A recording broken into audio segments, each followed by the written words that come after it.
Aujourd'hui, on se penche sur les événements qui secouent le Cameroun. On va décortiquer ensemble les faits pour dresser un tableau clair d'une situation politique, disons-le, extrêmement tendue. Alors, entrons directement dans le vif du sujet, l'élection présidentielle d'octobre 2025 au Cameroun. Un vote qui était censé dessiner un avenir, mais qui a finalement plongé le pays dans une période de grande incertitude et même de violence. Les conséquences immédiates ont été absolument dramatiques. On parle d'au moins 4 manifestants tués. C'est un bilan humain très lourd qui marque vraiment le début d'une crise profonde. Mais alors, comment un simple vote a-t-il pu mettre le feu aux poudres de cette manière? C'est ce qu'on va voir, en revenant sur l'étincelle qui a déclenché toute cette crise nationale. Tout commence par un véritable choc frontal.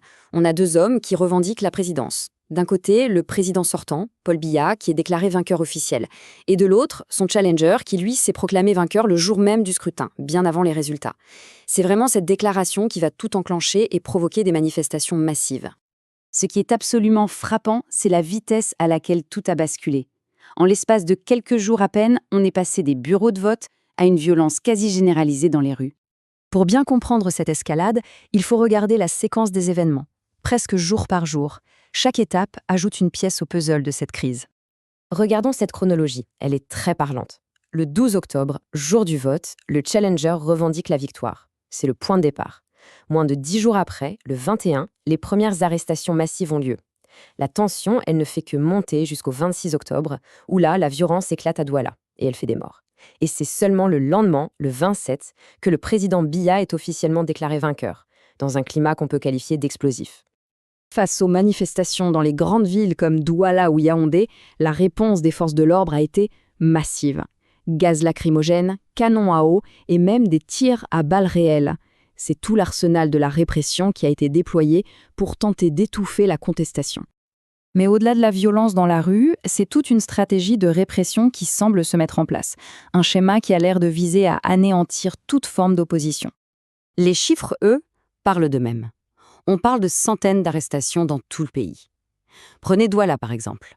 105 arrestations selon les chiffres officiels, mais plus de 250 selon l'opposition. Cet écart, il n'est pas anodin du tout. Il illustre bien la bataille de l'information et sans doute une tentative de minimiser l'ampleur de la répression.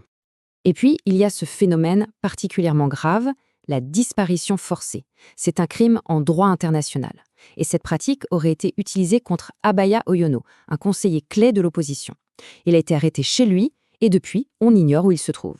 Ce qui veut dire qu'il est en dehors de toute protection légale. Cette citation de Human Rights Watch, elle résume parfaitement le paradoxe tragique de la situation. Les forces qui sont censées protéger les citoyens sont devenues celles qui attisent la violence. C'est un renversement complet de leur rôle. Le point essentiel à comprendre, c'est que ce n'est pas un événement isolé. Pas du tout. Ce qui se passe aujourd'hui est une copie quasi conforme de la répression qui a suivi l'élection de 2018. On a l'impression d'assister à une répétition méthodique de l'histoire. Pour bien saisir pourquoi cette crise éclate avec une telle force aujourd'hui, il faut absolument revenir sur le contexte, c'est-à-dire le règne de très longue date, et sans partage, du président Paul Biya. 1982, c'est cette année-là que Paul Biya a pris les rênes du pouvoir.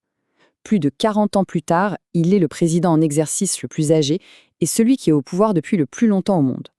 Cette longévité exceptionnelle, c'est vraiment une des clés pour comprendre la politique camerounaise aujourd'hui. Alors, comment a-t-il fait pour se maintenir au pouvoir aussi longtemps? Eh bien, par des manœuvres politiques assez stratégiques. Il a fait sauter la limitation des mandats présidentiels, ce qui lui permet de se représenter à vie, tout en consolidant son pouvoir et en muselant toute voix un peu trop dissidente. D'ailleurs, l'espace politique s'était déjà considérablement rétréci bien avant le scrutin. Le fait d'exclure un des principaux candidats de l'opposition, ça a envoyé un signal très clair sur la faible tolérance du régime pour la contestation. Tout ça nous amène à des enjeux bien plus larges. Parce qu'au-delà des seuls événements au Cameroun, il y a des implications profondes en matière de droits humains et de respect du droit international. Il faut savoir une chose, le Cameroun a signé des traités internationaux qui encadrent de manière très stricte l'usage de la force par la police. Et les actions qu'on a pu observer sur le terrain semblent violer assez clairement ces engagements.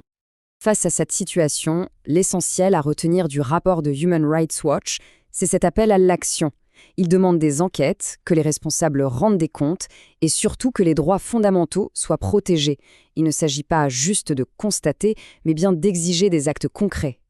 Au final, toute cette situation au Cameroun nous laisse avec une question assez profonde. sur la relation entre le pouvoir, la protestation et la justice. C'est une question qui se pose quand les voies démocratiques semblent fermées, et dont la réponse, malheureusement, se dessine souvent dans la rue, au prix de la liberté et parfois même de la vie.